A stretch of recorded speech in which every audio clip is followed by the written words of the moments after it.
aumenta la resistencia mecánica del material. La resistencia cohesiva teórica estamos muy lejos de alcanzarla porque es muy elevada, pero sí podemos incrementar con la reducción del espacio interatómico la resistencia del material. Entonces, los elementos de aleación funcionan doblemente para aumentar la resistencia. Por un lado, disminuye la distancia interatómica. Y por otro lado, de vuelta, limita la posibilidad de, ¿dónde? Bueno, acá no lo dice. Sí. Resistir al movimiento de los planos dislocados, ¿sí? Entonces, imponiendo una barrera al movimiento del plano dislocado con la presencia de elementos de aleación, también aumentamos la resistencia, por los dos motivos. Reducción de distancia interatómica y, fundamentalmente, impedimento al movimiento del plano dislocado.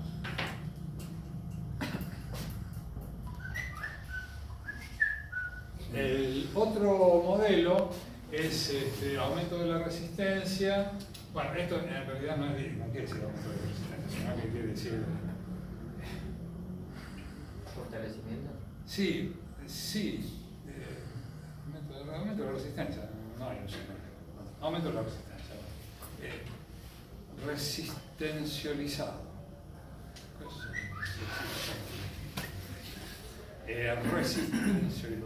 Aumento de la resistencia por precipitación o precipitado.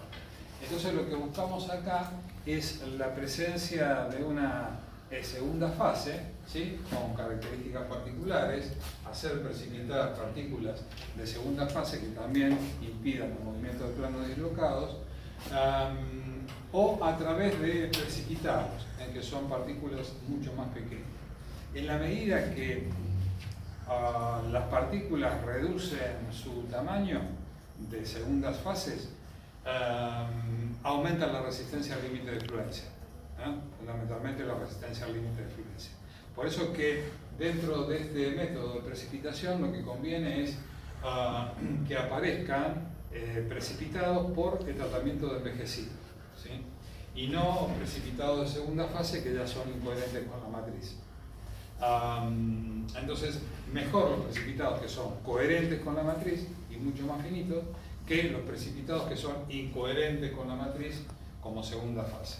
Pero las dos técnicas se usan, ¿no? Después vamos a ver algunas representaciones, algunas microfotografías y representaciones metalográficas donde vemos estos dos casos. Muy bien. ¿Tiene limitaciones este mecanismo? Bueno, la limitación está en función del tamaño del material a tratar, de la tenacidad del material, pero digamos, no tiene limitación en cuanto al aumento de la resistencia. Solamente está limitado por la medida del material, espesores especialmente, por espesores o diámetros, y por la tenacidad, toughness, tenacidad. Pero no se limita al aumento de la resistencia. Entonces es un buen método y es uno de los más usados para aumentar la resistencia de estas chapas, de estos aceros. Digo chapas porque bueno, es el producto que más se fabrica bajo estos modelos de acero de baja aleación. El desarrollo de textura no es un método demasiado utilizado. El desarrollo de textura lo que busca es una orientación particular del sistema cristalino en todos los granos, es decir, que todos los granos presenten ejes de cristalización más o menos coincidentes en el espacio. Eso sí, se puede lograr, pero la ganancia que se obtiene orientando el desarrollo de textura es, digamos, es poco positivo, ¿no? Es decir, aumenta muy poco la resistencia. Lo que sí es un buen modelo a aplicar para mantener excelentísima ductilidad. Por eso que el desarrollo de textura se aplica para chapas muy finas que luego deben ser conformadas por estampado. Algunas componentes automotrices, en algunas automotrices utilizan estas chapas, pero en general se reserva para chapas accesorias para fabricar distintos componentes de la industria automotriz, pero no las grandes partes. techo, capota, paraúl, puertas y guardabarros no, sino para piezas mucho más pequeñas.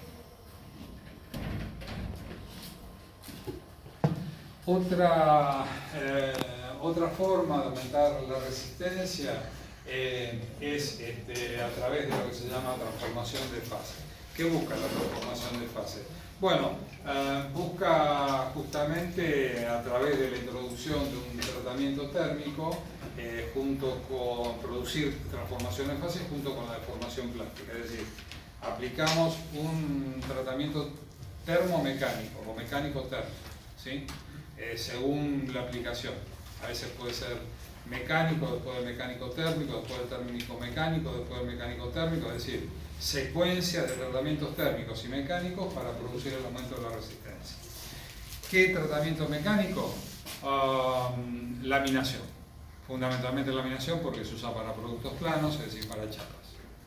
¿Qué tratamientos térmicos? Diversos. Puede ser desde el temple hasta el recocido, pasando por tratamientos térmicos alternativos, es decir, generando desde estructuras martensíticas hasta estructuras ferrítico-perlíticas, respectivamente, pasando por estructuras intermedias, especialmente por las vainíticas. Así que distintos tratamientos térmicos se aplican varias veces hasta elaborar el espesor de la chapa necesaria y también diversos procesos de conformación plástica, de laminación hasta obtener el espesor definitivo. Esto es muy interesante y con esto logramos fundamentalmente un gran aumento del límite elástico del material. A veces con estos tratamientos térmicos podemos lograr aceros con 4 o más fases presentes, ¿sí? Fíjense que un acero al carbono, ¿cuántas fases tiene? Ferrita y cementita, ¿no? Y acá podemos obtener hasta 4 fases, ¿no? Puede ser martensita, ferrita, un poco de perlita, vainita y después también hasta un poco de austenita retenida. Hasta 5 fases podemos obtener. Cada una de ellas tiene una función específica. Bien, una técnica que bueno, ya la conocemos es trabajar a través del tamaño de grano, reduciendo el tamaño de grano.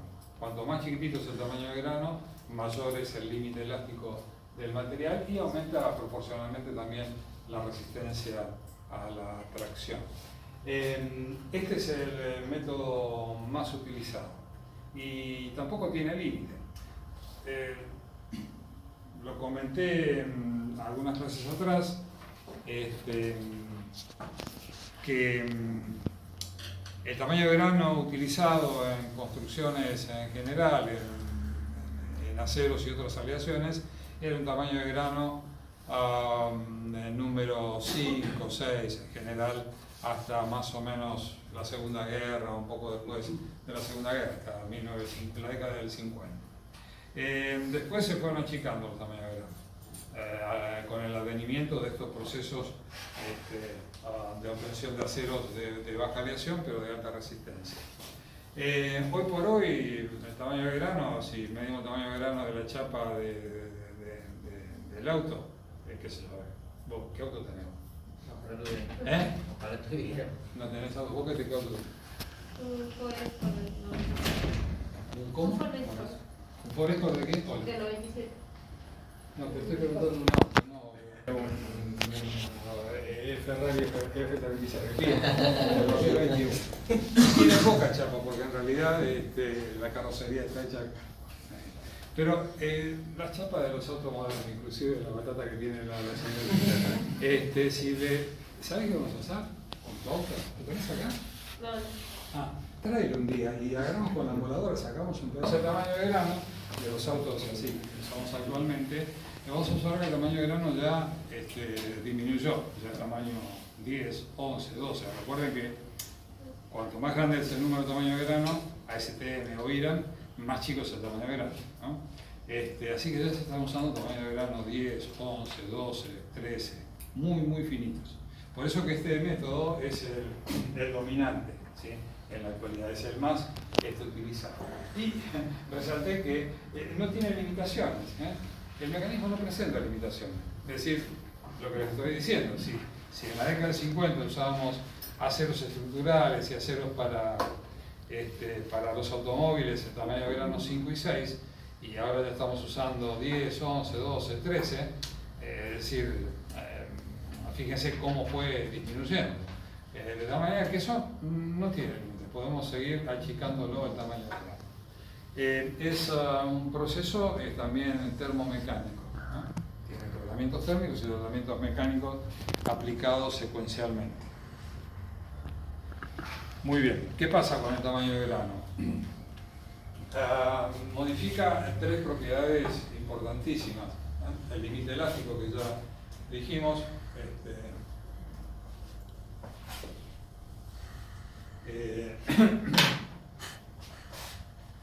reduce la temperatura de transición ductil frágil e incrementa la tenacidad de la fractura. Algunos de ellos ya lo conocemos el concepto y lo repasamos, pero igual lo vamos a volver a ver. Bueno, vamos a ver el límite elástico.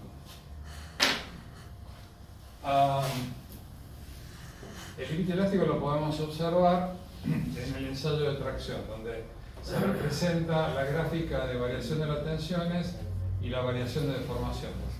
Tensión sigma, deformaciones epsilon.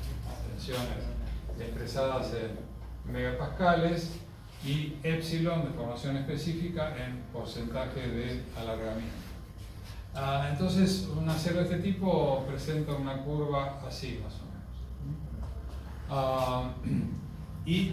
El límite elástico es este, ¿sí? Es el límite donde ya la respuesta del acero no está vinculado con la ley de Hooke, la proporcionalidad entre tensiones y deformaciones. ¿Por qué? Porque desde aquí, desde el origen hasta el punto E, la recta OE es una recta, ¿sí? Es una recta de proporcionalidad entre tensiones y deformaciones. De tal manera que dentro de ese campo se cumple con la ley de Hooke. Es decir, la ley de Hooke nos dice, a través de un coeficiente de proporcionalidad E, que se llama módulo de Young,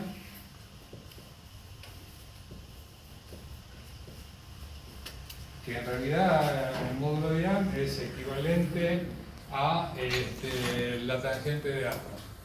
La tangente de alfa es igual al módulo de Young, ¿sí? Ahora bien, la tangente de alfa es igual al cateto opuesto sobre el cateto adyacente.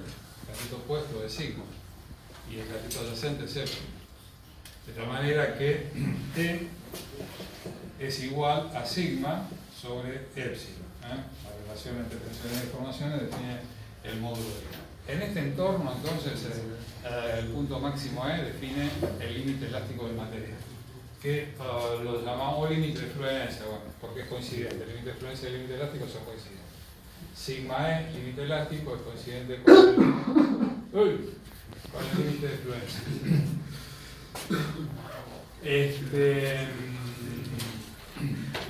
Entonces aumenta mucho el límite elástico o el límite de fluencia del material.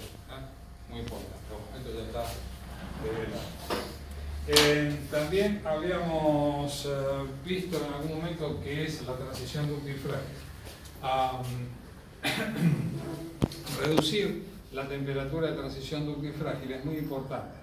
El ejemplo que siempre surge en cualquier clase comparativamente con lo que le pasó al Titanic, ¿no? El Titanic chocó contra un témpano y se fracturó frágilmente porque el comportamiento del acero a baja temperatura que estaba el agua se comportó frágilmente, es decir, había bajado la temperatura por debajo de la temperatura donde pierde su ductilidad y gana en fragilidad del acero.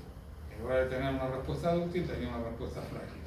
Frente al impacto respondió como si fuera vidrio, por ejemplo, el material también que se usa permanentemente como ejemplo de material frágil.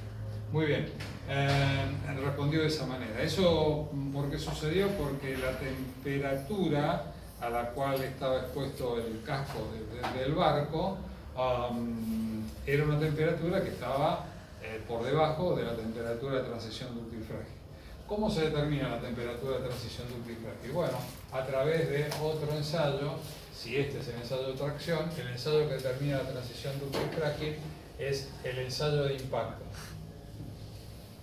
El ensayo de impacto mide la energía de impacto expresada en Joule y la podemos representar aquí en ordenada. Esto es Joules o Julios también, es una unidad de energía como el kilogrammetro, ¿sí? Como el wattora o kilowattora son unidades de energía, ¿sí? O las calorías. Muy bien, en función de la temperatura, ¿sí? Si esto es 0 grados, si esta es la temperatura ambiente, 20 grados centígrados, lo que se hace es ensayar muchas probetas Charpy. Las probetas de ensayo más utilizadas son a través del método Charpy.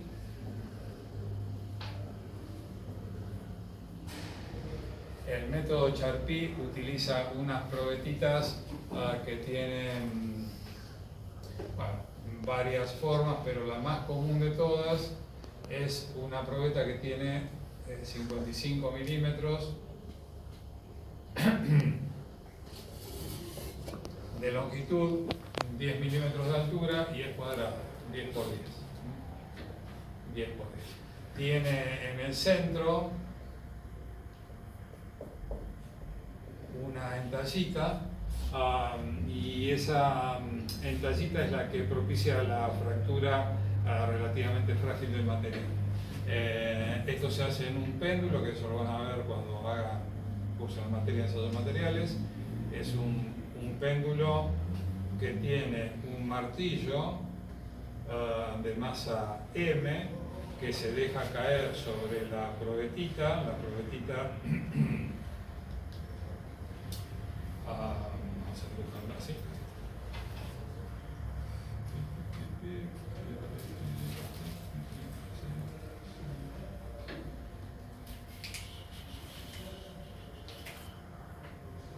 Y se deja caer la probeta y golpea acá, del lado opuesto, el martillo de masa M golpea sobre la probeta está simplemente apoyada en un vínculo de acá y otro vínculo de acá. Está simplemente apoyada de tal manera que la masa, cuando golpea la probeta, la rompe, deflecta y llega a una cierta altura. Lo que se mide es la altura de referencia inicial respecto de la altura final que deflectó, y eso se multiplica por el peso de la masa. Entonces, la energía de impacto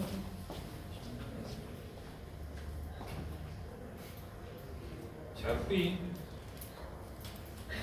es igual a la altura inicial menos la altura deflectada final después que rompió la probeta por el peso de M. Peso del martillo, la masa.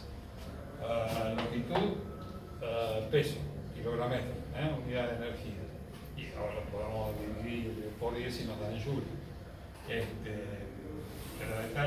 Multiplicar por 10 y nos dan joule.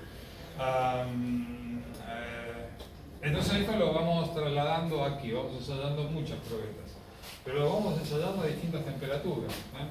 Acá a 40, 60, 80 grados, por ejemplo, después la ensayamos a 60 grados, después a 40 grados, y después para abajo, menos 20, menos 40, menos 60, menos 80, vamos haciendo ensayos con distintas probetas a distintas temperaturas y las vamos rompiendo. De tal manera que los puntos que van a dar origen a una curva van a corresponder a cada uno de los valores de energía. Por ejemplo, en 80 va por acá, en 60 va por acá, en 40 va por acá, en 20 va por acá, en 0 va por acá, en menos 20 por acá, en menos 40 por acá, en menos 60 por acá, en menos 80 por acá. De esta manera, si unimos todos los puntitos, nos da la curva de transición dúctil frágil. Eso se llama curva de transición dúctil frágil. ¿Cuál es la temperatura que define la transición del comportamiento dúctil al comportamiento frágil? En general, no existe un criterio al cual se alinee todo el mundo, pero una recomendación inicial es representar la temperatura del punto de inflexión. Como cambia la curvatura, este es el punto de inflexión, de tal manera que esta resultaría ser la temperatura de transición dúctil frágil. Es el punto de inflexión de la curva. Esto quiere decir que desde esta temperatura para acá el comportamiento es dúctil y desde esta temperatura para acá el comportamiento es frágil. Muy bien. Ahora, a nosotros lo que nos conviene, para que no nos pase lo del Titanic, es bajar la temperatura de transición dúctil frágil, que es lo que logramos con la reducción del tamaño de grano. El tamaño de grano es muy influyente a la hora de determinar la temperatura de transición dúctil frágil. El tamaño de grano del Titanic encima era muy grande, creo que era tamaño de grano 6. Y aparte tenía muchas impurezas de fósforo y azufre que hicieron aumentar mucho la temperatura de transición. Entonces lo que nosotros queremos es bajar la temperatura de transición, para que no se rompa frágilmente el material, en este caso el acero. Y tenacidad de la fractura, un concepto que viene de una ciencia de la mecánica que se llama fractomecánica.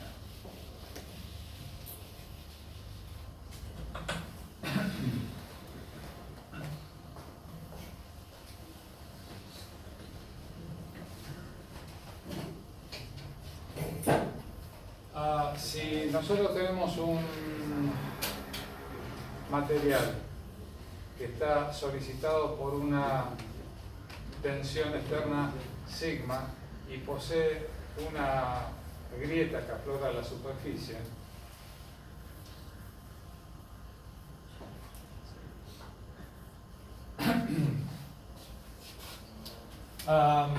en el entorno del vértice de la grieta se van a producir condiciones que permitirán la propagación de esa grieta en la medida que alcance un parámetro llamado tenacidad de la fractura.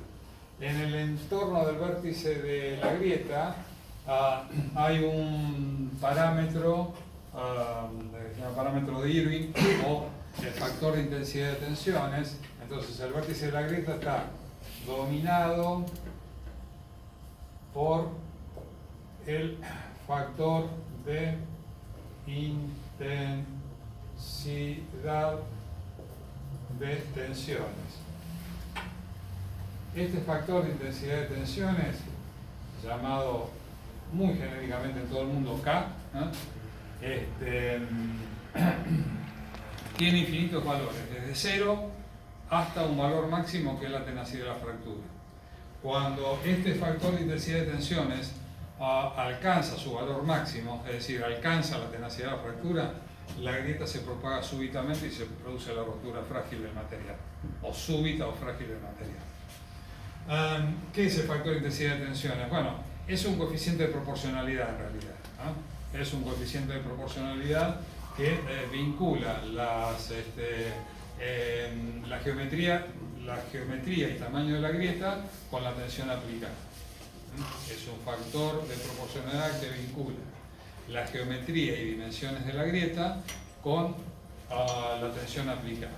Si esta grieta tiene una longitud A, este factor de intensidad de tensiones K llega a un valor crítico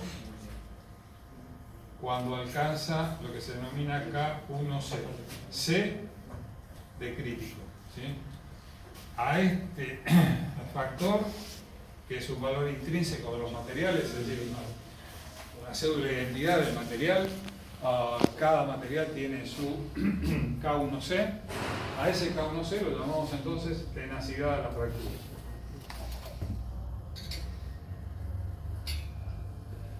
Es decir, existen infinitos valores de K y un máximo valor de K es el de tenacidad de la fractura. Cuando alcanza el K a ese valor de tenacidad de la fractura, cuando el factor de intensidad de tensión es K, alcanza a la tenacidad de la fractura K1C, la propagación de la grieta es súbita o frágil. Y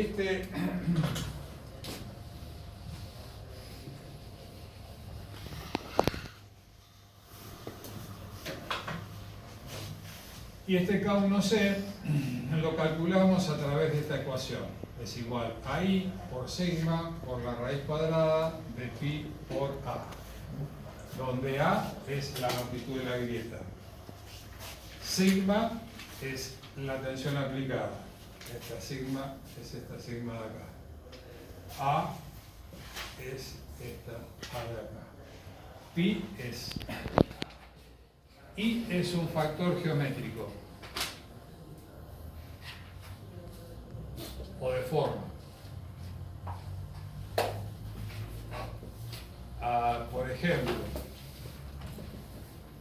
I es igual a 1 para una grieta contenida en el interior del material solicitado por una tensión sigma externa.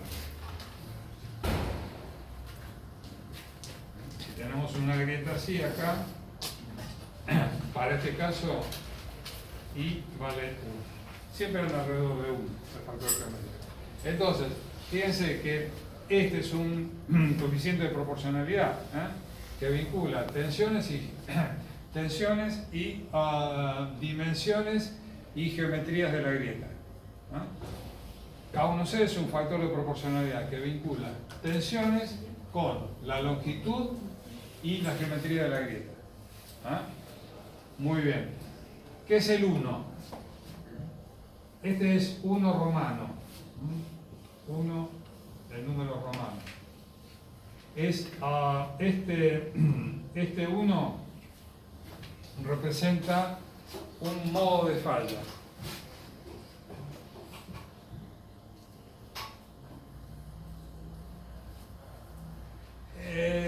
Existen 3 modos de falla que estudia la fractomecánica y que acontece cuando estos modos de falla conducen a la fractura de los materiales. El modo de falla 1 es el modo de falla que es similar a que tome el maxilar superior con una mano y el maxilar inferior con la otra. Entonces tiende a separarlo. Con una mano tiro para arriba, con otra mano tiro para abajo y este que es el labio, la comisura del labio trata de desplazarse como si fuera la grieta. Ese es el modo 1. Después está el modo 2 y el modo 3. El modo 2 es empuja el maxilar superior hacia adentro y empuja el maxilar inferior hacia afuera. ¿Sí? La tensión coincide con el plano de desplazamiento de la grieta. Y el modo 3 romano, es tomo el maxilar superior, lo tiro para mi izquierda, tomo el maxilar inferior y lo tiro para mi derecha. También es un corte y se propaga, pero la dirección de la tensión es perpendicular a la propagación de la grieta. La dirección de la tensión es perpendicular a la propagación de la grieta. Esos son los 3 modos. El más estudiado es el modo 1. Entonces, el K1C es la tenacidad de la fractura bajo el modo de falla 1. Es el más utilizado. Si las condiciones de solicitación reflejan modo 2 o modo 3, existen coeficientes que pueden transformar el modo 1 en modo 2 o en modo 3. Si no, hay que determinarlo con el saldo, que son bastante engorrosos. Vuelvo a insistir entonces que este factor de proporcionalidad K1C, tenacidad de fractura, es una nueva cédula de identidad de los materiales. De los aceros en particular y de los materiales en general, metálicos y no metálicos. Es decir, es lo mismo que la resistencia al límite de fluencia, que la resistencia a la tracción, que la densidad, que el calor específico del material, es decir, es una de las tantas constantes que define a un material en la tenacidad de la fractura. Es un concepto de la fractomecánica o de la mecánica de la fractura. Muy bien, entonces hemos descrito los beneficios que trae la disminución del tamaño del agua. Acá en esta gráfica tenemos en la parte inferior representado la temperatura de transición en ordenada. 80 grados sobre cero, 40, 0 grados, 40 grados bajo cero. Y acá abajo en abscisa, bueno, acá arriba, en la abscisa superior y en la otra abscisa tenemos el tamaño de grano, ¿sí? En la abscisa, la más alta, la arriba de todos, tenemos el tamaño de grano STM o ILA. Fíjense, 4 es relativamente grande respecto de 11 es relativamente chico. En la medida que disminuye el tamaño de grano, ¿qué pasa con la temperatura de transición? Baja, ¿sí? Entonces, es el efecto benéfico que trae respecto a la temperatura de transición de Utriflow. Es decir, esta gráfica con 3 abscisas de tamaño de grano, la primera abscisa es ASTM o IRA, la segunda abscisa es el tamaño de grano midiendo el diámetro contenido en micrómetros, y la tercera abscisa de abajo de todo, el tamaño de grano medido en pulgadas. ¿Qué dice ahí? Milímetros. En milímetros, sí. No, pero está mal. No sé qué carajo dice, pero no importa. No, lo importante es pero es el tamaño.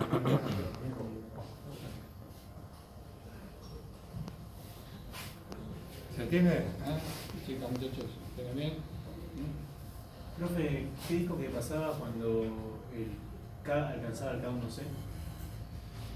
Claro, existen infinitos valores de factor de intensidad de tensiones K, pero un máximo va de 0 hasta un máximo. Ese máximo es la tenacidad de la fractura. Cuando K alcanza el K1C del material, la grieta se propaga súbitamente, es decir, frágilmente. Eso me refiero. Entonces, existen infinitos valores de K, ¿sí? De factor de intensidad de tensión, desde 0 hasta K1C. Pero hay un solo K1C, que es el máximo. K es la máxima, es el máximo factor de intensidad de tensiones que puede tener ese material. Bueno.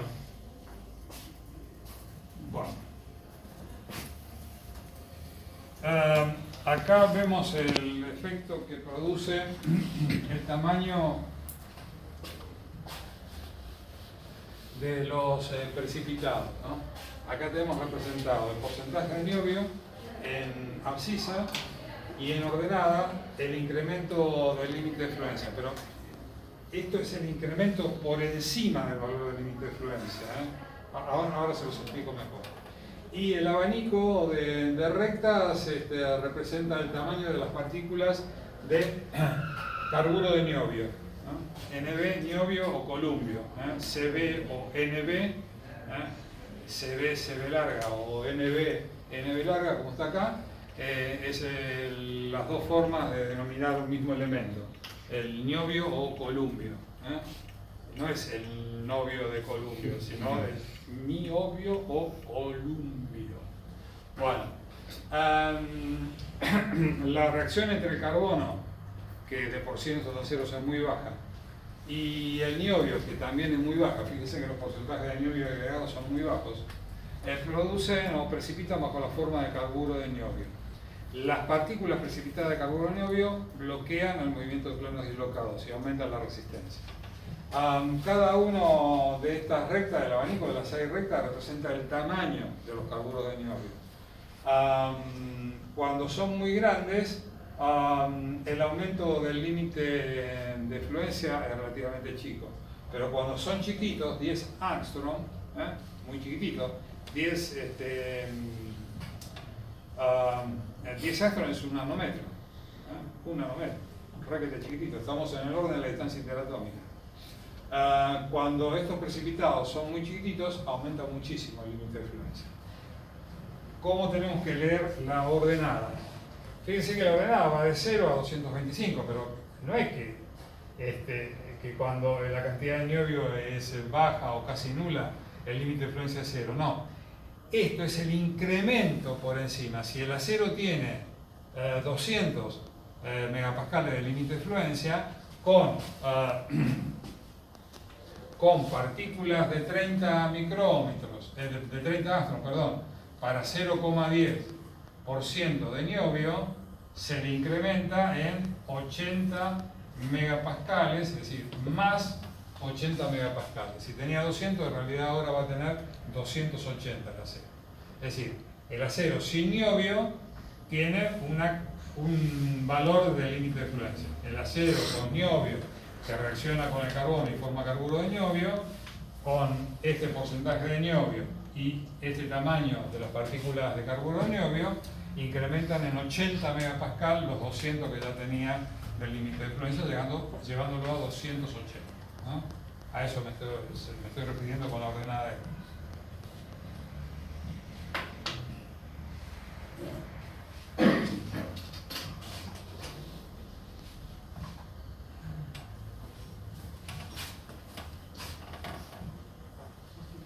Bien,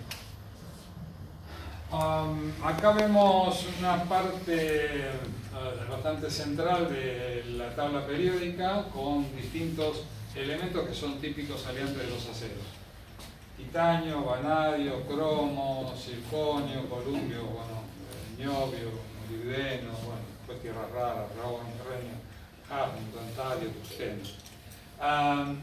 Cada uno de los 4 sectores con su rayado representa la posibilidad de precipitados que se formen con esos elementos. El rayado vertical es la precipitación de sulfuros. El rayado horizontal es la precipitación de óxidos. El punteadito, el pecoso, es precipitación de carbonitruros. Y ¿qué sería? Reticulado. Un reticulado es mallado. Un mallado con elemento finito. Un mallado de elemento finito es precipitado. ¿Sí? Bueno, después vemos en cada uno de los elementos. Fíjense, el titanio produce todo. Sulfuro, que no nos importa. Óxido, que tampoco nos importa. Pero sí nos importa que pueda producir carbonitruro de titanio y que pueda producir precipitados de titanio. Entonces, desde el punto de vista del aumento de la resistencia a los aceros, lo interesante es que los elementos de aleación tiendan a producir carbonitruros y que tiendan a producir precipitados, ¿sí? No sulfuros ni óxidos, que en realidad aumenta la resistencia, pero después trae aparejado una pérdida de otras propiedades, entonces no son convenientes. Entonces vamos buscando el titanio, un kilo. Nos provee los 4, pero nos provee los 2 que queremos. El vanadio, fenómeno, los 2 que queremos. Fíjense qué inteligente el vanadio. Ya me estaba escuchando a mí.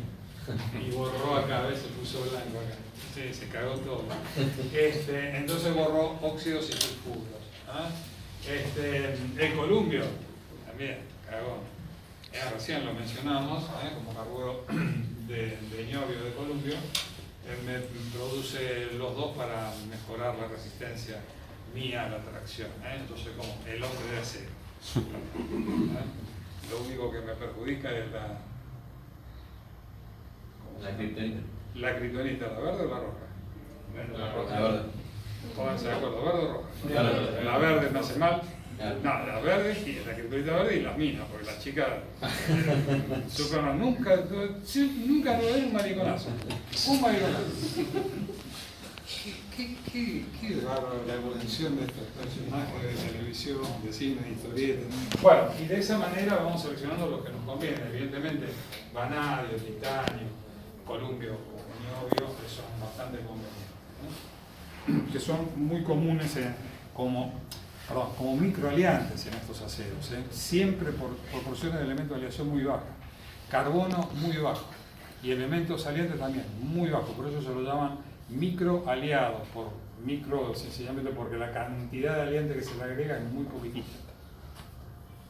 Bueno, acá también tenemos el tamaño de grano, cómo evoluciona con distintos porcentajes de microaliantes.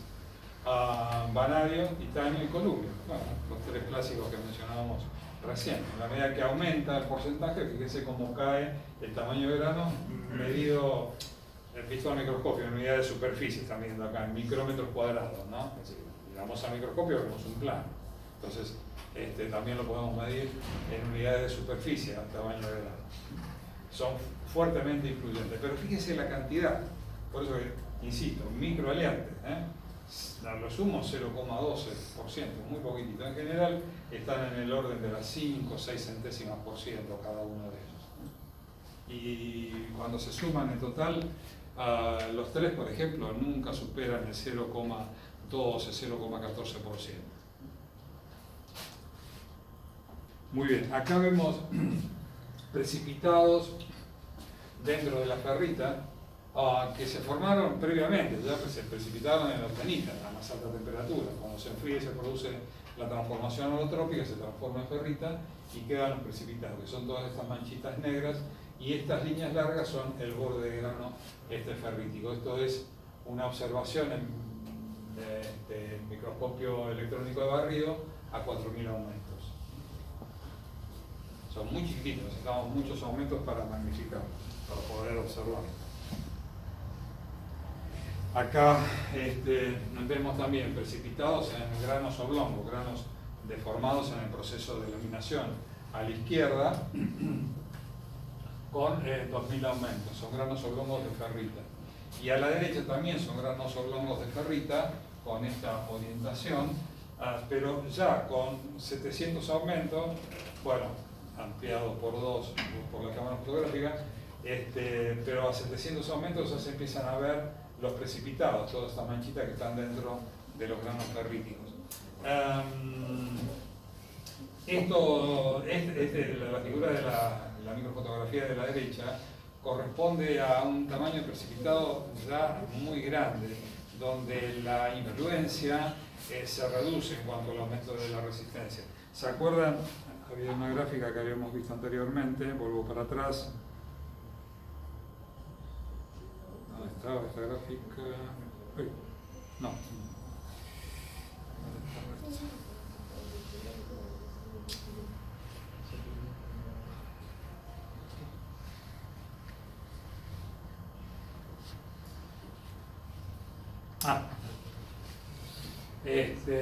Ven, cuando los tamaños de precipitados son muy grandes, producen pequeños incrementos del límite de fluencia, mientras que cuando son chicos aumentan más. En estas dos microfotografías observamos tamaños muy chiquititos, ojo, esta está a 2000 aumentos y esta está a 700, y acá ya es el tamaño muy grande. Seguramente esta resistencia es menor que esta de acá, porque los precipitados son más grandes. Bien, aplicaciones. Acá tenemos un despiezo de la carrocería de un auto, muy bien no se ve, y para colmo los colores son distintos porque no está tomando. Este se confunde, el 2 y el 6. No, y el 1 y el 3 también.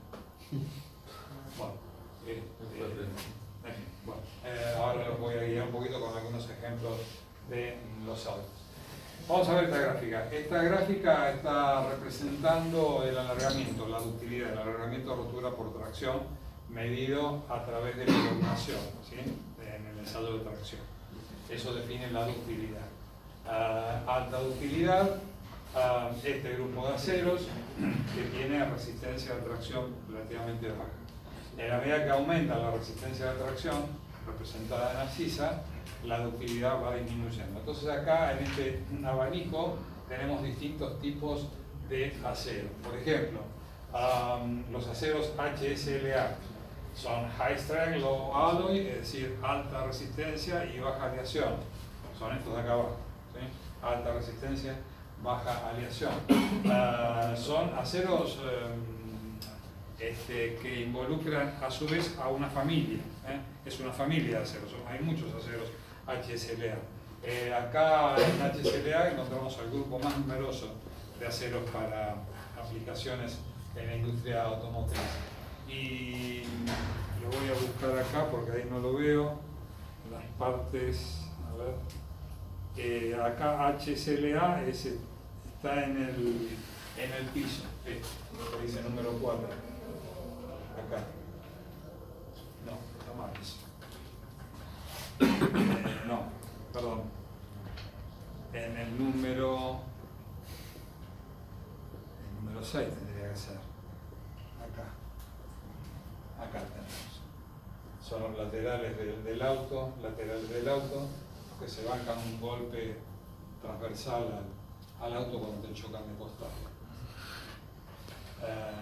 Bueno, tipo 1, ¿no? Dual Face. ¿Por dónde están los Dual Face? Acá, muy cerquita de los HCBA. Dual Face porque tienen dos fases, ¿sí? Ferrita y martensita. Estos son los mayoritarios, fíjense, hay un montón de partes, techo, capó, puertas, marcos de puerta hechos con el Dual Face, muchísimos componentes hechos con este acero. pH es Bay Hardenable, endurecido por cocinado sería. En realidad la etapa de cocinado, de cocción, es el de la pintura, es decir, se eleva la temperatura para catalizar la pintura del vehículo, en algunos casos puede llegar hasta 160, 170 grados, y esa temperatura es suficiente como para endurecer por precipitación al acero. Aquí también encontramos, a ver por dónde está el 2, bueno, algunas partes del lateral del auto, ¿no? Acá. Los martensíticos que surgen en el tratamiento, que son acá, estos de acá, los de más alta resistencia, pero claro, la estructura martensítica genera una pérdida de utilidad, son los que menos utilidad tienen, pero son los más resistentes, donde encontramos 3 seguramente piezas muy comprometidas, acá en la parte del piso del auto, por ejemplo. Los TRIP, Transformation Induced Plasticity, es decir, transformación inducida por deformación plástica. En realidad es un proceso complejo de varias deformaciones plásticas y varios tratamientos térmicos secuencialmente aplicados. La estructura es, fíjense, ferrítica, vainítica, más austenita, ¿sí? En realidad es austenita retenida, es decir, 3 fases tenemos. Los TRIP, ¿por dónde están? Acá, ¿sí? Tienen buena respuesta, ¿no? Por bastante ductilidad y bastante resistencia a la tracción. Después, los intersticial free, es decir, los que son libres de elementos intersticiales, es decir, de elementos que entran en solución sólida intersticial. ¿A qué denominamos intersticiales? Al fósforo, al azufre, al carbono y al nitrógeno. En este caso, los intersticiales que son muy bajos son el carbono y el nitrógeno. Son muy bajos el carbono y el nitrógeno. Está por debajo de 0,1% cada uno. Estos donde se ubican, a ver, intersticial free, no sé si están representados acá, creo que no están representados acá. Y por último, bueno, los HCBA, que fue el primero que mencioné. Bueno, acá vemos 4 tipos de acero según el proceso que se le aplique a una misma composición química. El mismo acero sometido a tratamiento térmico. Esta es la curva de la S del acero, ¿sí? La curva TTT. Temperatura ordenada, tiempo en abscisa y en el cuadrante las curvas de transformación. Acá tenemos MS, inicio de transformación martensítica. Así entonces, si partimos del estado siempre desde el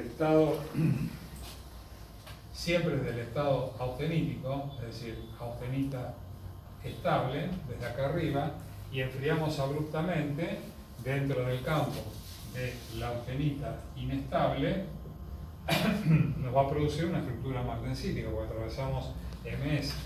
Entonces, el tipo de acero es el tipo de acero martensítico que veíamos recién.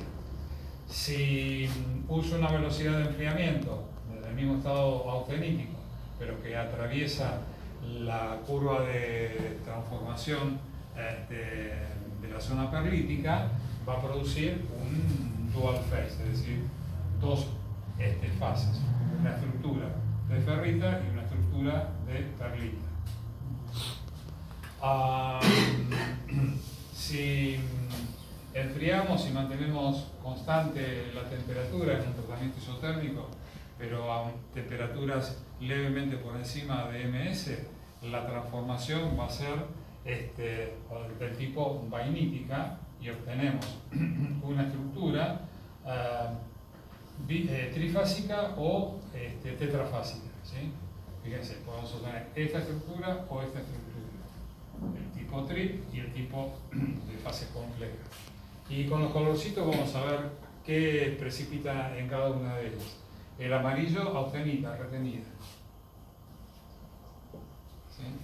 El negro, la martensita, amarillo, negro. El blanco, mayoritariamente con la matriz, es ferrítica. Y otro tono que no se alcanza a distinguir, pero que está por acá, acá está dividido en dos. La parte de acá arriba es vainita y la parte de acá abajo es austenita. Entonces acá tenemos las 4 fases. Y acá también tenemos las 4 fases. Muy bien. Entonces, así es la estrategia. En este caso, solamente con la aplicación de tratamientos térmicos. Pero en otros casos que vamos a ver ahora, también aplicamos deformaciones plásticas.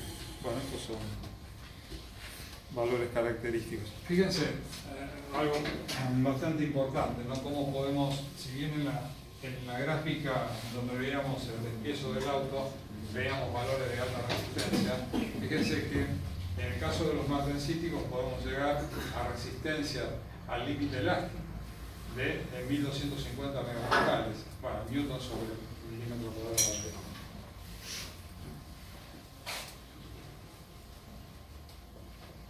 Igual a megapascales.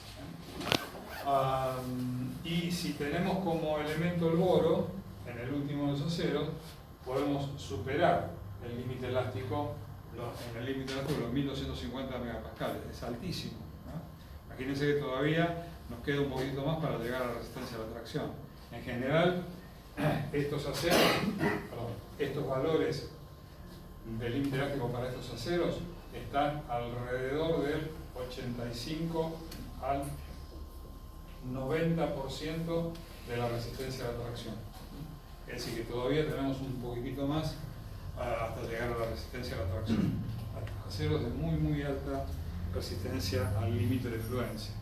Profe, O al límite elástico. Sí. ¿a qué se refiere con fases duras? ¿A qué se refiere ahí con fases duras? ¿Dónde dice fases duras? Hay un proceso de obtención. Por la mantencita. Por la mantencita. Sí.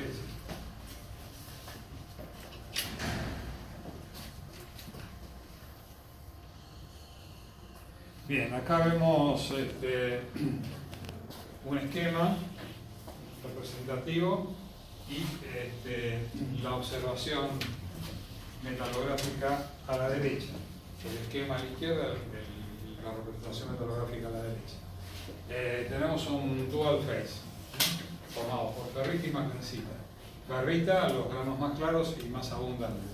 Y la martensita, los granos más oscuros y menos abundantes. Pero es una representación esquemática. Así se ve en el microscopio electrónico, donde lo que vemos negro, más grande, es la ferrita, ¿sí? Así que esto es, a ver si se ve, sí, esto es alfa, lo negro es ferrita, y el borde blanco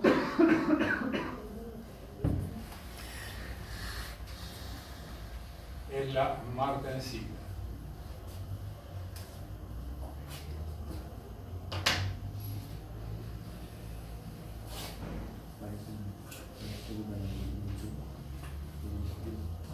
Los aceros cocinados, endurecidos por cocinado, por cocción. En realidad es por cocción de la pintura.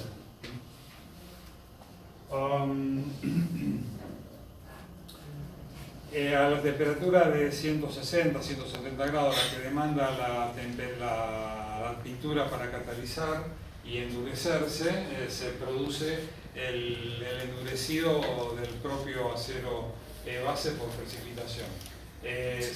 La resistencia a tracción no es muy elevada, pero es un acero muy económico. Imagínense que en una operación, es decir, como suelen decir, matamos dos pájaros de un tiro. En una sola operación tenemos dos funciones. Con el cocinado de la pintura a temperaturas bajas, económicas, se produce el endurecimiento del acero. Es un acero muy económico. Por eso que vuelvo para atrás al empiezo del auto. El tipo 1 y el tipo 2 son los dos más económicos para la fabricación. El tipo 1 es muy frecuente y el tipo 2 también es bastante frecuente, pero esto es una información que tiene 20 años más o menos. Ahora fue cambiando. En muchas partes del tipo 1, del dual phase, fueron reemplazados por el BH, ¿sí? Por el endurecido en cocción, el tipo 2.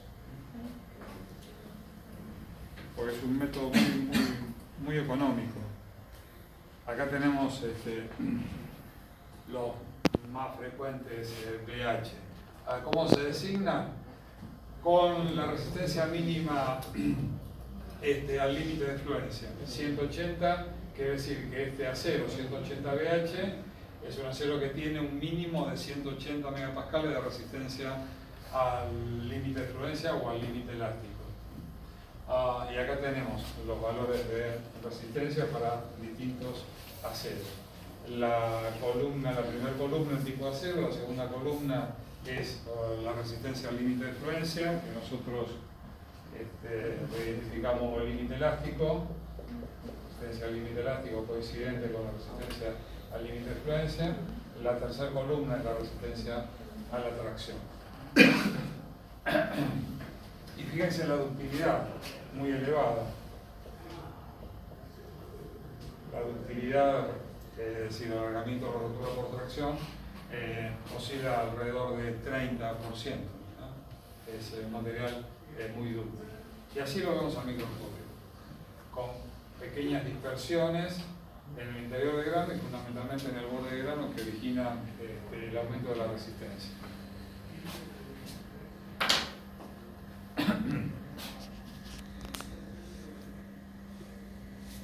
Bueno, acá ya tenemos una combinación de deformación plástica y tratamiento térmico para obtener estructuras como esta de acá de la derecha. Los BH, Aceros del tipo TRI, modificados por deformación. los BH no necesitan deformación previa. No, la deformación plástica no está vinculada con un tratamiento térmico posterior. Y las últimas etapas de formación plástica se hacen en frío, es decir, ni siquiera se hacen en caliente. Fíjense que acá lo estamos haciendo en caliente. Acá tenemos la ordenada de temperatura a alta temperatura, es decir, entre 800 y 900 grados. Son dos rodillitos de laminación, es decir, pasa de esta sección a esta sección más finita. ¿Sí? Entonces, entre 800 y 900 grados en estado austenítico para un acero de 0,2% de carbono, que es mucho, ¿no? En general son mucho más bajos, producimos la deformación plástica. Inmediatamente que pasamos de esta sección a esta sección más finita, enfriamos. Por eso que está metido en la deformación plástica dentro del diagrama TTT, temperatura, tiempo y las transformaciones.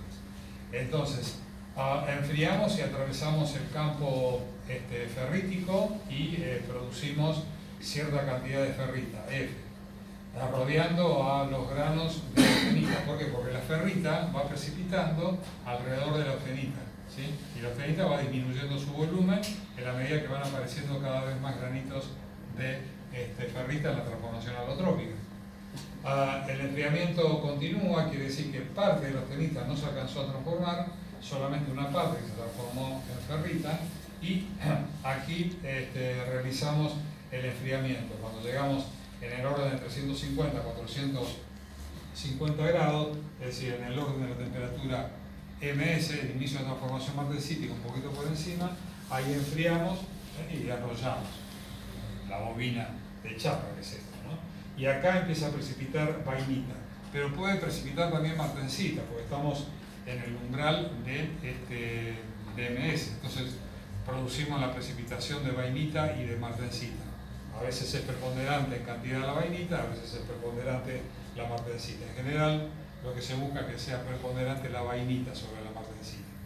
Y después nos queda un poquitito de austenita retenida sin transformar, dando origen a una estructura de este tipo, con ferrita, vainita más martensita y austenita retenida. Retained austenita, la sigla. Así que tenemos 4 fases. Ferrita, vainita, junto con la martensita y la austenita retenida. Para nosotros la austenita retenida hasta hace poco era bastante mala palabra, porque después aparecían algunos problemitas que durante el revenido ocasionaba una transformación en vainita inferior, alterando los valores de tenacidad, de resistencia al impacto, ¿no? Disminuía la resistencia al impacto. Pero en este caso la queremos. ¿Para qué la queremos? A ver, ¿se imagina para qué? Le voy a dar una ayuda. Los granos verdosos son los mayoritarios, que es ferrita. Alfa, alfa, alfa, alfa, alfa. Los azulados son de vainita martensita, no se puede distinguir. Y los claritos son de austenita retenida.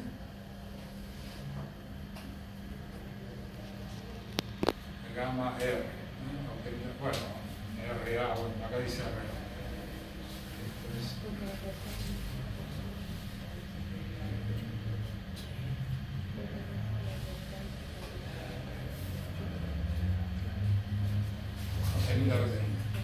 La austenita retenida queda en el borde de granos ferríticos, ¿sí? ¿Y qué función tendría? ¿Qué les parece? ¿Evita la cementita? ¿Cómo? ¿Evita la cementita, puede ser?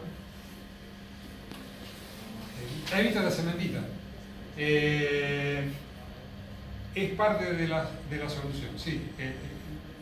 Sí. Y si hubiera cementita, ¿qué pasaba? Es muy dura y fragiliza. Entonces mantiene la ductilidad, porque como la austenita puede retener gran cantidad de carbono, y acá estamos hablando de un acero con 0,2% de carbono, que es para este tipo de acero, para los triples, muy alto, generalmente es bastante más bajo el carbono. Entonces, al retener el carbono, lo retiene en una estructura dúctil, que es la austenita, que es más dúctil todavía que la ferrita. En consecuencia, no tengo cementita. Y que es frágil. Lo único que tengo de frágil, pero mucho menos que la cementita, es la vainita y la martensita, que son los responsables de darle resistencia mecánica. La austenita, retener el carbono para que no precipite como cementita, y la ferrita mayoritaria para darle también ductilidad. Pero la austenita colabora con la ductilidad. Muy bien, ¿eh? Muy bien. Bueno.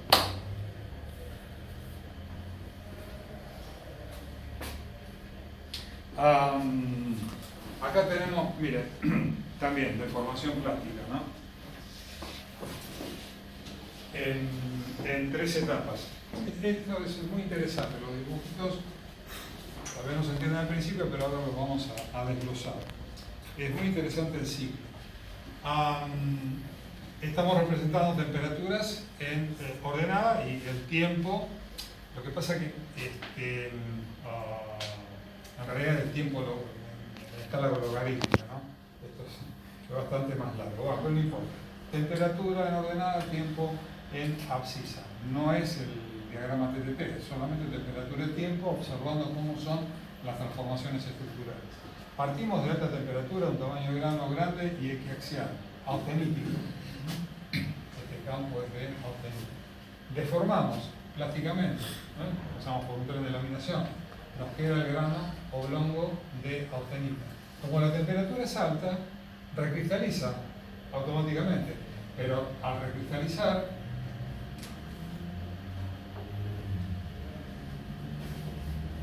al recristalizar disminuye el tamaño de grano, pasa de este tamaño de grano a este tamaño de grano, pero todavía sigue siendo gamma. Muy bien. Bueno, gamma baja la temperatura, lleva acá, con más o menos la misma morfología, el tamaño de grano. Lo deformamos plásticamente.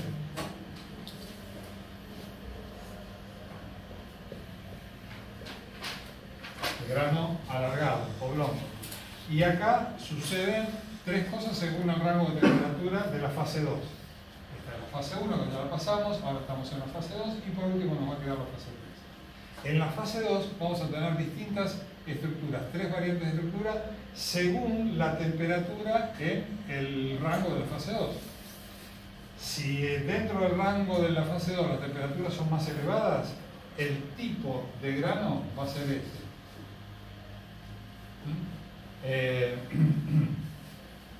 Un grano de gamma grande y alrededor alfa, ferríticos, chiquititos. Si es un poquito más bajo, vamos a tener prácticamente la transformación concluida, aunque nos va a quedar austenita retenida en el centro. Esto es austenita retenida y el resto es alfa. Y si la temperatura es más baja, de la forma oblonga no alcanza a recristalizar totalmente. Recristaliza solamente poquitito por de grano. Entonces acá ya directamente nos queda alfa oblongo y alfa recristalizado. Estas son las tres posibilidades que tenemos. No son tan, digamos, tajantes y perfectamente divididas la fase 2 en estas zonas según el rango de temperatura. Puede haber mezclas de estructuras, ¿no? Pero esta es la tendencia. Así que podemos usar cualquiera de estas tres, las que mejor satisfaga nuestro objeto final. ¿Por qué? Porque después ya no hay más transformación de fase, porque ya estamos en fase alfa acá. Esto es todo alfa, ¿sí? Y después le aplicamos deformación plástica. De nuevo, grano oblongo, pero como la temperatura está por debajo, este rango de temperatura está por debajo de 550 grados centígrados, que es la temperatura de recristalización de la ferrita, el grano permanece oblongo. ¿Sí? Oblongo por deformación plástica, terminada la deformación plástica, no recristaliza y queda oblongo. Esta es la estructura final.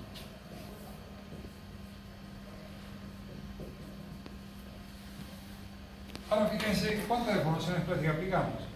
Una deformación plástica, dos deformaciones plásticas, tres deformaciones plásticas. ¿Cuántas recristalizaciones tuvimos?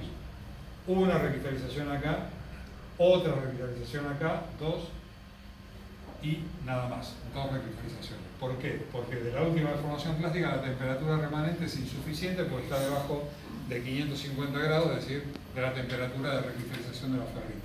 El grano queda oblongo, ¿sí? Alargado. ¿Se entiende?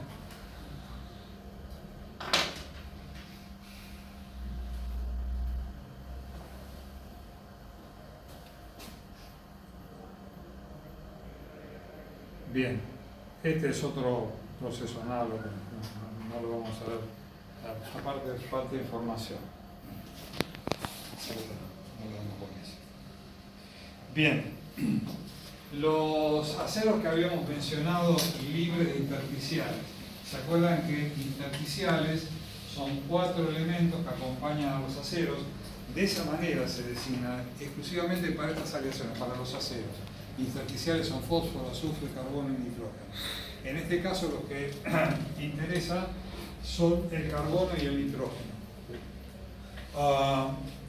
Por un lado, los bajamos muchísimo, pero aún estando muy bajitos, los recatamos para que el carbono y el nitrógeno forman carburos y nitrógeno. Entonces, flaco, ¿qué carajo querés hacer? ¿Querés tener ultra bajo intersticiales de carbono y de nitrógeno? Y resulta que después lo preferís para hacerlo precipitar como carburos y como nitrógeno. Decime qué querés, ¿no?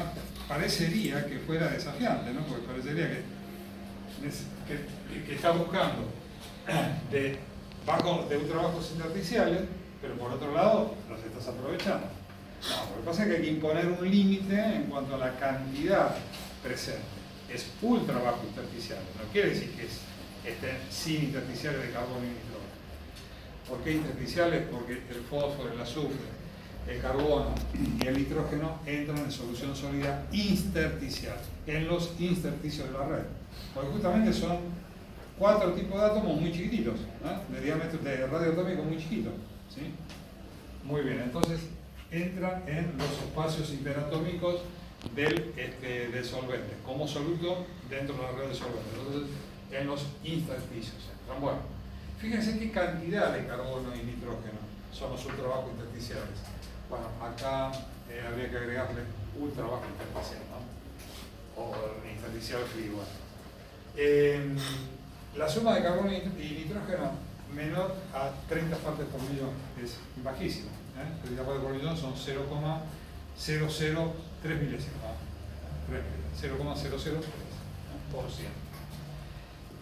Esos bajos intersticiales los sacamos de la solución sólida y los hacemos precipitar como carburos y nitruros. ¿Con quién? Y con titanio, niobio, ¿sí?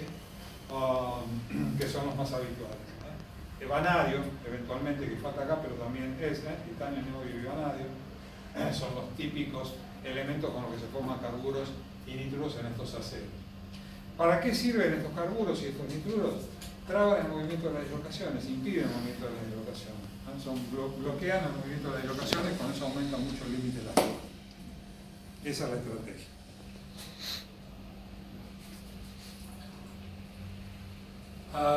Los HCLA, ¿no? Que ya habíamos High Strength Low Value, es decir, alta resistencia y baja aleación. Ya los habíamos mencionado anteriormente. Poseen bajísimo contenido de carbono, siempre por debajo de 0,1%. Más o menos 2% de manganeso, lo cual colabora en el aumento del límite elástico. Y de los microeleantes, fíjense, el porcentaje que va desde 1/100 a 5 o 10 milésimas por ciento. ¿De quién? Cobalto, titanio, vanadio, niobio, molibdeno y borio. Es decir, ya habíamos hablado bastante del titanio, bastante del vanadio, bastante del niobio. Le agregamos ahora molibdeno, cobalto como microeleante y boro. Boro va a tener una página particular en el desarrollo de este tema, es muy importante. ¿Qué trae aparejado el aumento ¿por qué se produce el aumento de la resistencia? Eso viene aparejado con el incremento a partir de que los elementos salientes forman solución sólida. Pero además estos aceros, para mejorar su calidad, es indispensable la aplicación de tratamientos térmicos, generalmente de tipo martensíticos o por lo menos vainíticos martensíticos, para endurecerlos y aumentar la dureza. Los tratamientos térmicos se vinculan con deformación plástica en caliente, pero también el estado de entrega final es la conformación plástica en frío. Producen una reducción del tamaño de grano, aumenta el límite elástico y el límite de fluencia.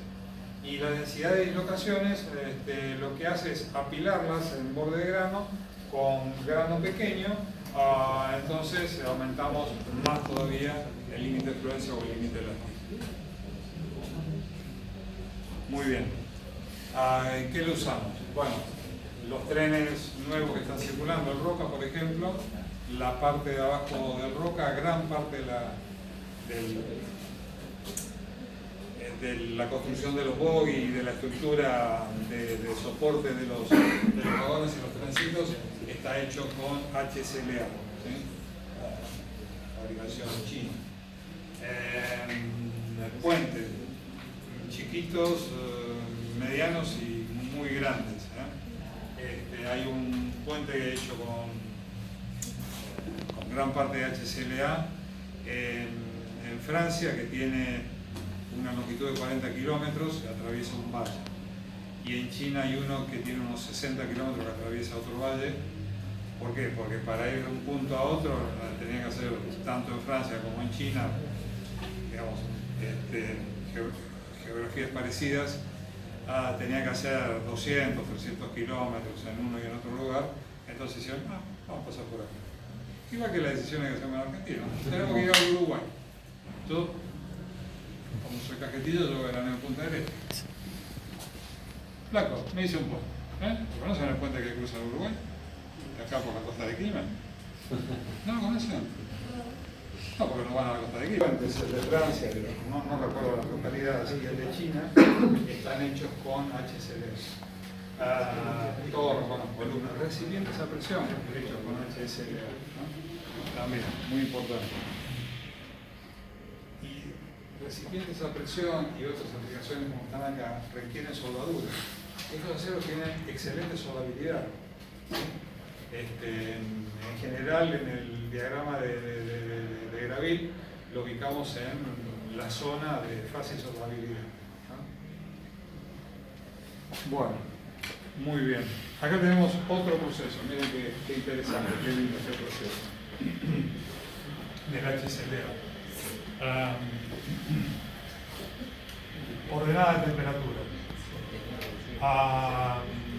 En todo este rango de tiempo, desde acá hasta acá, aplicamos deformaciones, la etapa de deformaciones, deformaciones plásticas.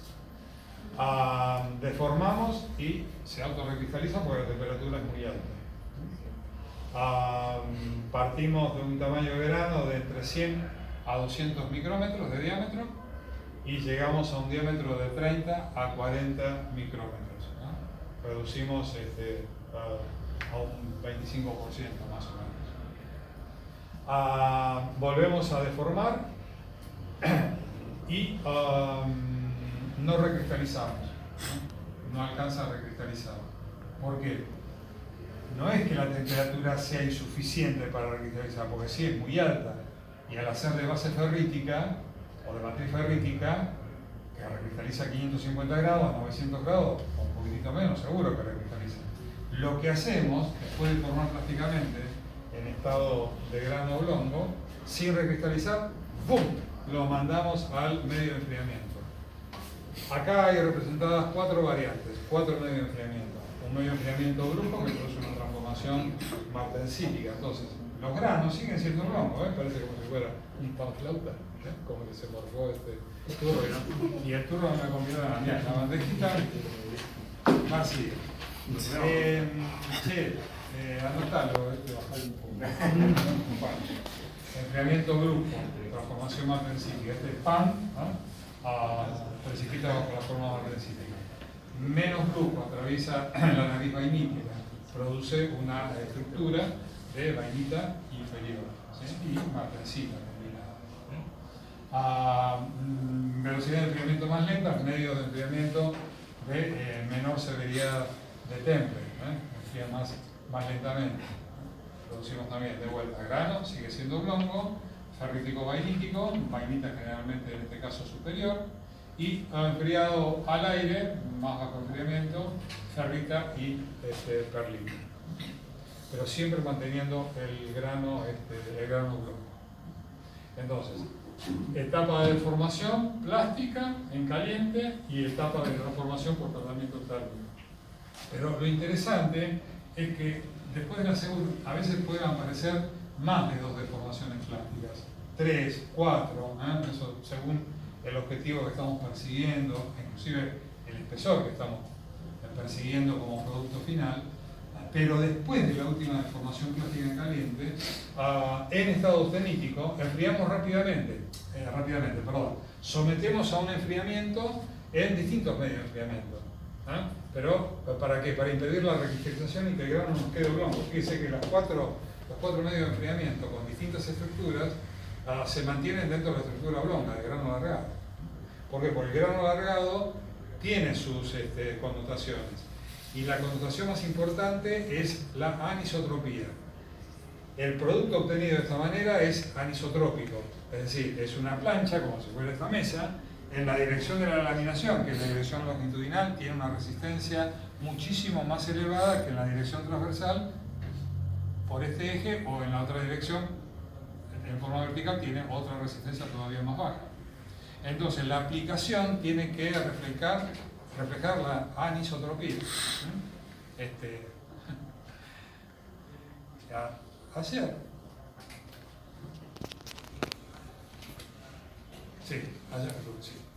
ayer también un trabajito, ¿no? Estaba haciendo unas piezas que llevan conformación plástica en frío y después se sueldan y se unen. Bueno, estaba estudiando en realidad la soldadura, pero después estoy mirando el microscopio y resulta que cortaron también una chapa anisotrópica, pero una chapa de fierro común, no de este tipo. Y cortaron no aprovechando la dirección de la laminación con el grano oblongo, sino la dirección transversal, de esta manera que se desaprovecha. La resistencia puede bajar 10, 15%. ¿No? Entonces, les avisé, miren que si bien no era el objeto hacer esa parte del análisis, uno ve el error y avisa. ¿No? Entonces, che, no sean boludos, che, no sean sonsos. Están cortando mal la chapa. Pero bueno, es un error bastante grave. Muy bien, listo. La verdad que me causó gracia. Digo, no, mira, porque estos pelotudos siempre se cagaban. Y no fue la excepción, como siempre lo siguieron haciendo. Es decir, por eso, hay varios tipos de pelotudos. Los pelotudos eventuales, como cualquiera de nosotros que podemos cometer una pelotudez, es lo más normal. Los pelotudos convencidos, que son siempre pelotudos, y los pelotudos subsecuentes, que nunca van a pensar en no ser pelotudos. Bueno, estos son los intermedios. Muy bien. Podemos dividir desde el punto de vista de los elementos, de los microaliantes, de los elementos que le agregamos aleación, en dos grandes grupos. Me anticipé un poquito antes, cuando vi el boro, le dije que un grupo de aceros microaliados los podemos separar de otros, particularmente los aliados al boro como el principal elemento de aleación. Y el otro grupo, los que tienen los típicos, titanio, niobio, vanadio y cobalto. Muy bien, entonces estos dos grupos, vamos a ver características de cada uno de estos grupos. Entonces, vamos a ver los HClA, pero con los cuatro elementos de aleación: niobio, titanio, cobalto y vanadio. ¿Qué hace el niobio o columbio? Bueno, forma, ya lo dijimos, carburos, ¿sí? El titanio, ¿qué hace? Bueno, influye ostensiblemente en la reducción de la temperatura de transición dúctil frágil y también evita que el grano crezca. Es el mismo efecto el titanio que hace sobre aleaciones de aluminio, que es otro tipo de aleación totalmente distinta. También, una de las tantas funciones que tiene el titanio en el aluminio como elemento de aleación es limitar el crecimiento del grano. Eso lo vamos a ver cuando veamos esas aleaciones. El vanadio también reduce el tamaño de grano y tiende a formar carburos. El cobalto aumenta mucho la resistencia a la tracción y particularmente el límite elástico, por eso que se utiliza para elementos que soportan grandes cargas longitudinales como hilos para la fabricación de cuerdas, o para la fabricación de cables especiales, cables de resistencia mecánica, no cables eléctricos, son de acero, cadenas, tensores.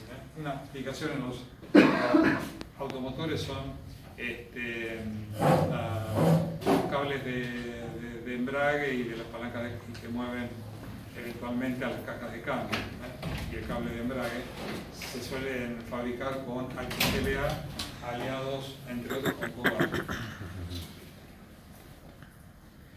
Bien, el boro, es decir, el otro grupo,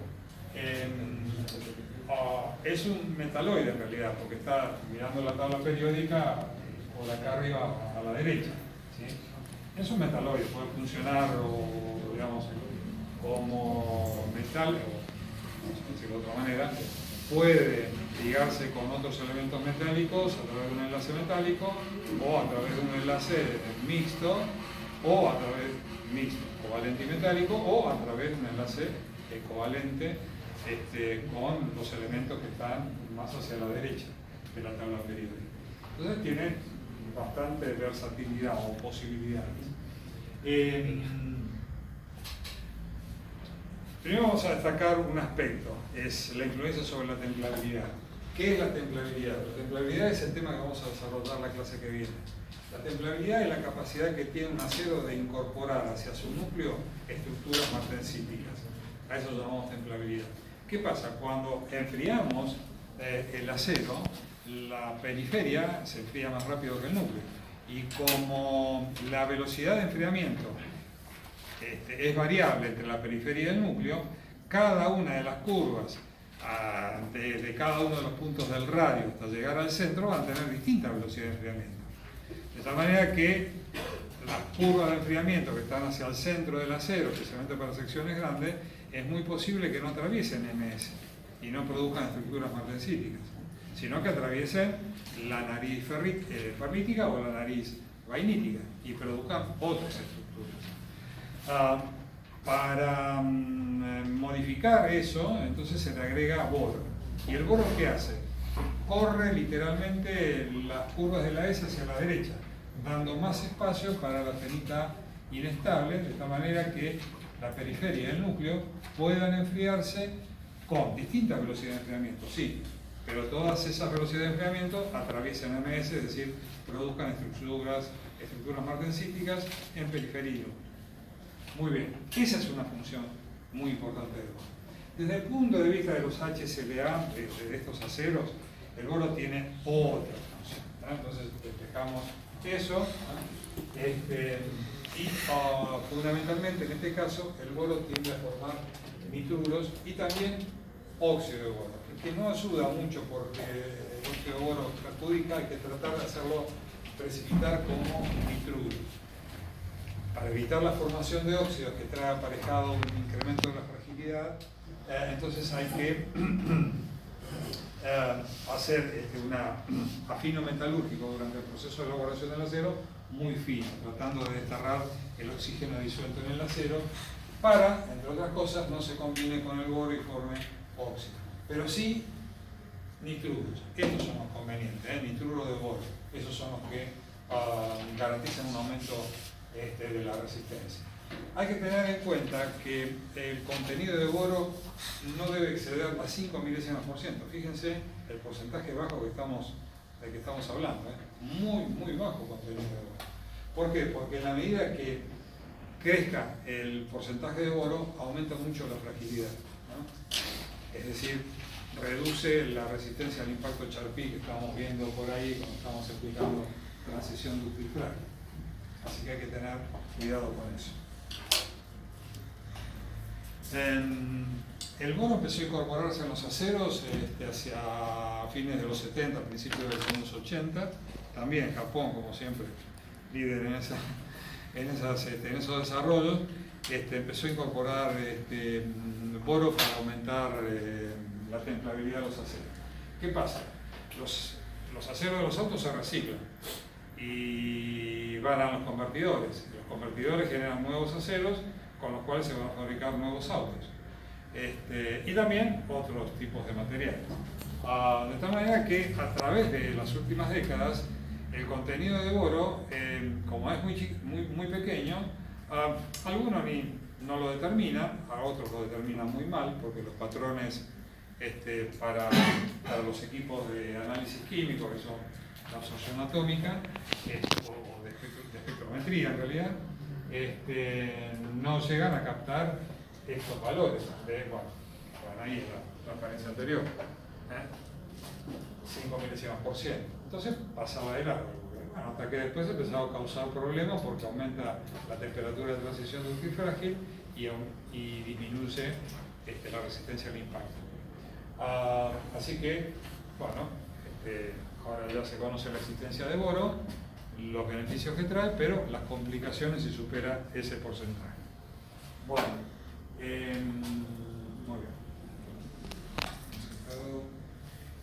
bien.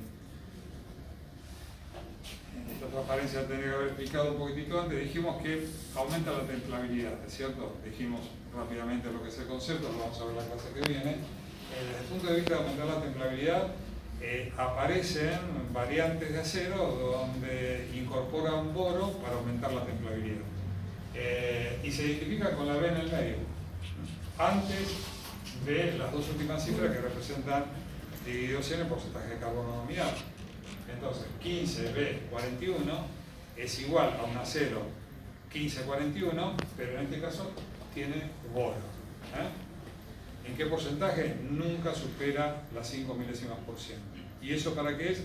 Para darle templabilidad. Aumentar la templabilidad del acero. Así que este tipo de acero es frecuente en distintas aplicaciones. Por ejemplo, en bulones de alta resistencia, de muy alta resistencia, se suele usar este tipo de acero aluro. Bueno, esto es una descripción de los distintos precipitados, no tiene mucho interés. Habíamos dicho de la soldabilidad y habíamos mencionado antes al pasar el diagrama de Graville. Recuerden que el diagrama de Graville representa un cuadrante donde en ordenada se representa el contenido de carbono, el porcentaje de contenido de carbono como elemento de aleación, y en abscisa se representa el carbono equivalente. El diagrama está dividido, el cuadrante está dividido en tres zonas. Desde esta línea levemente oblicua de trazos hacia abajo, la soldabilidad es fácil, lo que implica que son aceros que tienen bajo contenido de carbono y no importa el carbono equivalente que tengan. En la parte de arriba de esta línea está dividida en dos sectores. El que está hacia el lado del carbono equivalente más bajo se puede soldar, pero hay que tomar precauciones, ¿sí?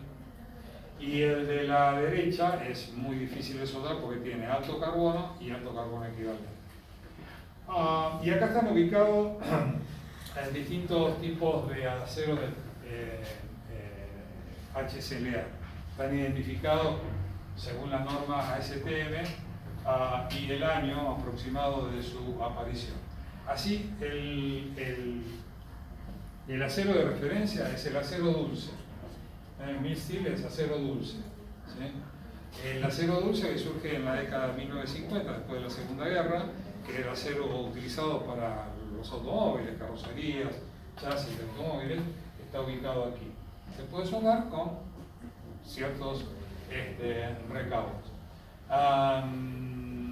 Después aparece el grado 50, ¿cuándo? En 1960. También está en el orden de soldabilidad parecido al acero dulce. El desarrollo tecnológico lleva a la aparición de los HCLA.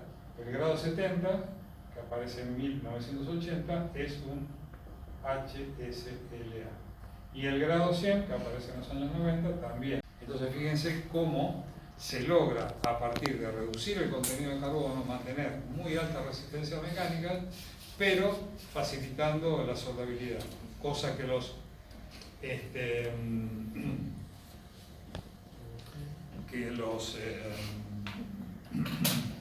precursores de estos aceros no podían lograr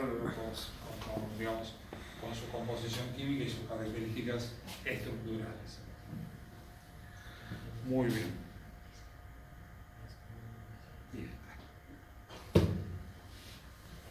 ¿Alguna pregunta? Vení, que les hagamos una foto en la cancha.